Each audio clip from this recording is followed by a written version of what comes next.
Welcome to The Explainer. Today we're diving into the book Capital Redefined by S.A. Hamid Hosseini and Barry K. Gills. Now, what if I told you that the way we calculate economic value is just fundamentally wrong? They propose a whole new way to do the math, one that actually accounts for all the hidden costs that our current system just pretends don't exist. So let's just start with a huge question. How would you even begin to measure the real costs of our economy? I'm not talking about the prices on the shelf. I mean, the damage to our environment, the strain on our communities, all of it. Is it even possible to write an equation for that?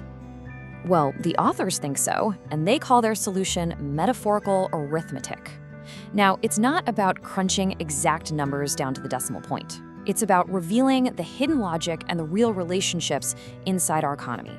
So today, we're going to go through their equations really carefully and see what they reveal. All right, first things first, before you can understand a deficit, you got to know what a surplus looks like, right? So the whole theory starts by setting up a baseline for what a healthy, regenerative system would actually look like. And that baseline is called true value. So just imagine a system that isn't obsessed with endless growth, but instead focuses on well-being and sustainability. The authors call this a commonist state of living. It's a system that's designed to regenerate and thrive, not just extract and deplete everything it touches. So in this kind of ideal state, the math is positive. The system is actually creating more value than it's using up. And that surplus, well, it gets reinvested back into the system, helping the whole ecosystem stay healthy and letting life really flourish. Okay, so if that's the ideal, how did our current system get it so wrong? Let's take a look at how this positive equation gets flipped on its head, creating a massive and growing deficit. The key process here is something they call decommonization. The easiest way to think about it is, well, it's the privatization of everything. It's when capital takes things that should belong to everyone, like clean water or community support or even our own time, and puts a price tag on them for profit. And this is what leads to a negative equation. See, capital doesn't just consume value, it expropriates it, which means it takes without giving back enough to regenerate. But maybe even worse is that last part. The system loses all the potential value that could have been created if those common resources, like a healthy ecosystem, were just left to thrive on their own. And this slide just lays out the core argument so clearly, doesn't it? On one side, you've got a system that's creating a surplus of life and well-being. And on the other, you have a system that's creating a deeper and deeper deficit of that very same thing. Okay, so all of this brings us to the main event, you could say, the grand formula that tries to tie together the visible profits of capitalism with that hidden deficit we've been talking about. They call it fetish value. And the idea here is that the profits and GDP growth that we see celebrated everywhere are a kind of illusion, a fetish that distracts us from a much darker reality. This formula is designed to pull back that curtain and show us the real bottom line.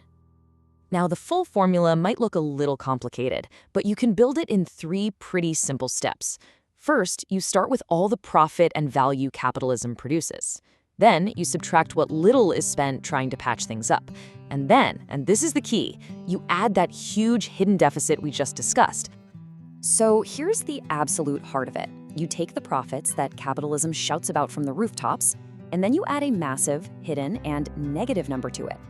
That deficit acts like a giant anchor, dragging the real total value of the system down, even when the profits on the surface look like they're going up.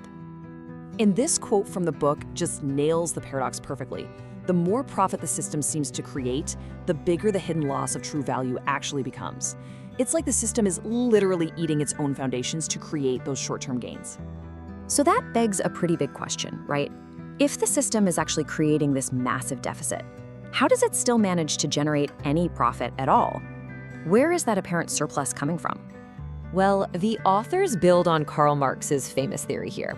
They argue that surplus value isn't just squeezed out of workers' labor. It's also extracted from 3 other massive areas: from nature, from our communities and social lives, and from political organization itself. And this table here shows you exactly how that works. For every single one of these 4 sources, the surplus is just the difference between what capital takes out and what it puts back in. So for labor, it's the value of your work minus your paycheck. For nature, it's the value of a whole forest minus the tiny cost of planting a few saplings. And the exact same logic applies to all that unpaid work that keeps society running and to the political system that holds it all in place. In every single case, profit comes from taking more than you give. So after all that, what does this all add up to? Let's pull all these threads together and really look at the big picture this new kind of math is painting for us. At the end of the day, the whole argument really boils down to this. The profits and the GDP numbers we always see, they're just the tip of the iceberg. What's hiding below the surface is this enormous invisible deficit in true value. The dying ecosystems, the overworked communities, the uncompensated labor.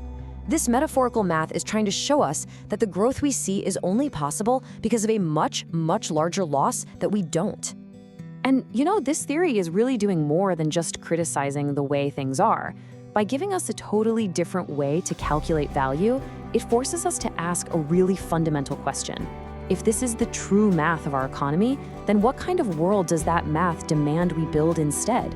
What would an economy that actually creates a surplus of true value even look like?